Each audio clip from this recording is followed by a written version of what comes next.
Good evening, ladies and gentlemen. I'm Oell, and here I'm here to. We're playing 7 Days to Die. Just gonna talk a bit about maybe a bit help new players. Building a base in 7 Days to Die is very important, and we started out with what you can see on the map there. Prefab building, which we reinforce with wooden walls around and spikes.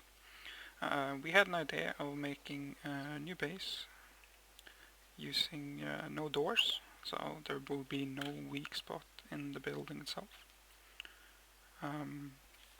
And so we had an idea of let's build a base connected to a cave and see how that will turn out. So as you can see, here's where we are, here's the cave, and this is the result of it. That's not the whole base, of course. I will give you a bit of a tour and the general thought process behind what we wanted to do with this. Most of this was done with 2 people, but there's been like people by, as you can see currently on our server there is some people playing, but most of the time it's been done by me and Gwen, with him helping out a bit, but not that much. Okay, so as you can see, the cave entrance is basically just here. There's the cave, there's alpha, so there's stuff missing there. But I will show you how to look from the downside. This is all steel with spotters, light on each corner, so we have everything covered in light. Our forge used to be under, so we put up spikes to get rid of the freaking screamers, because they're so freaking annoying, especially when they just stand there and scream and they're like, oh, it's so fucking annoying. And people who've been playing this game for quite a bit understand what I'm talking about. So let's go to the entrance. And yes, I know I've been slacking. I haven't maxed my crafting because I can't be arsed to craft 100 stuff to get 1 skill point, so I'm more of a patient thing. Here's our garage with our mini bikes. It's in just normal concrete, and then to make it look a bit cool, we basically just covered it in fertile dirt and made it look like it's part of the environment, as you can see. But it looks a bit suspicious maybe, but zombies can walk over here without actually attacking it. So this is our entrance, and we did the same thing here. This is all concrete. We filled fertile dirt on it to make it look a bit more homely, or not as like if you don't have this sort of structure, it doesn't necessarily look that freaking amazing, really. So let's give you a tour. So this wasn't part of the original design, this tunnel there. This tunnel got made because we had some incident and found out that there were some weaknesses by building, having a cave as entrance point, because as you can see, they can fall down. And we had that on our one of our nights. I can't remember what, but they fell down and that was a bitch to get rid of. So we built a second wall here. We filled up the raining thingy with spikes. If they fall down, they will just die on the spikes, so we don't have to deal with them. And this wall on top here is sort of like we call it a retard wall. They walk there, get stuck, and then they can't fall directly down here, but they can fall down on these spots, but then it doesn't matter because we have the spikes. So, welcome to... so, this was all part of the cave. The cave went in... Actually, the cave stopped here. The cave really stopped here. That's where it stopped, and then it went into a certain direction there.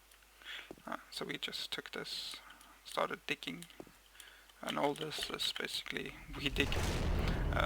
We have a person that is a bit OCD about making stuff straight, so this is our main room. You can see it where we have all the different parts over there, different supplies. Those crates over there was used to with forges and stuff, but the forges is now I'm not going to go all the way down, but this, as you can see here, we're at 82 meters. If you go down, I think it's at 30, so 50 meters down. This just does the spiral tunnel, so it keeps going around in a circle down until it's all the way down to the thingy. I can show you maybe a bit.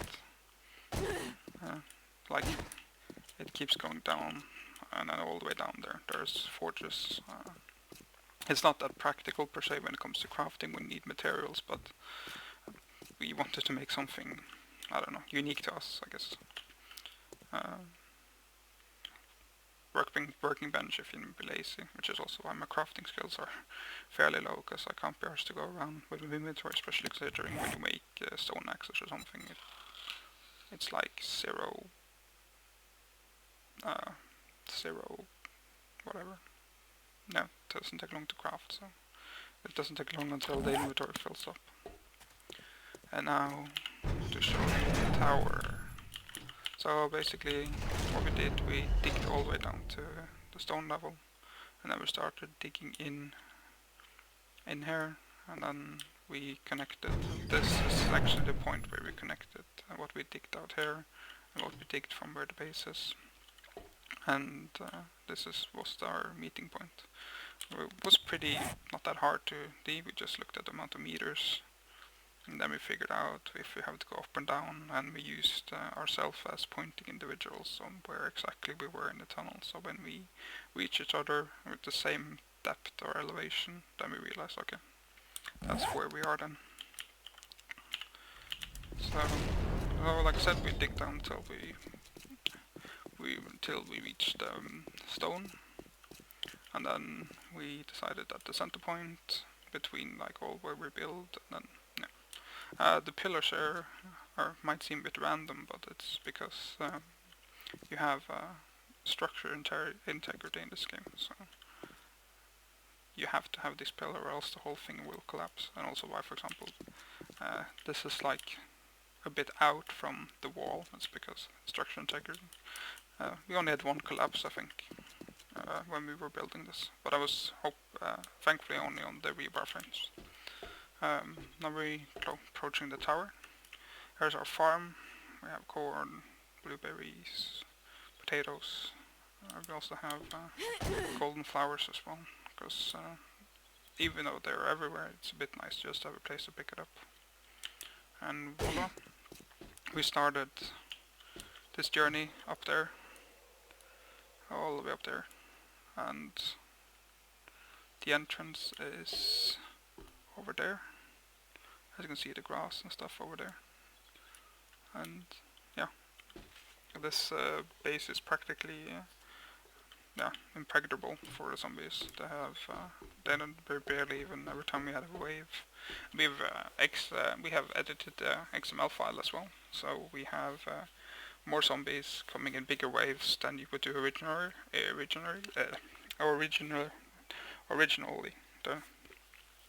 And yeah, it's a bit weird. And we have the scrap iron spikes and normal spikes around as well. Just to, we don't need it, but it's nice to have it, just so we can slack a bit more, basically. I guess that was it. And on my own YouTube channel, this is my first 7 days to die video. This is also why, for example, my voice is a bit different, because I'm sort of maybe a bit nervous, and I didn't make a script and something, so I have to improvise what I'm saying and shit. But yeah, if you enjoyed the video, please like it, and if you don't, just write in the comment why you don't like it. This was more like a introduction video for new players and how to build your own base rather than making prefab ones, which for example is here, which you can see. It's a prefab one. And it took us, we stayed in the prefab until we had enough concrete to at least start building the original base structure like here and the walls around.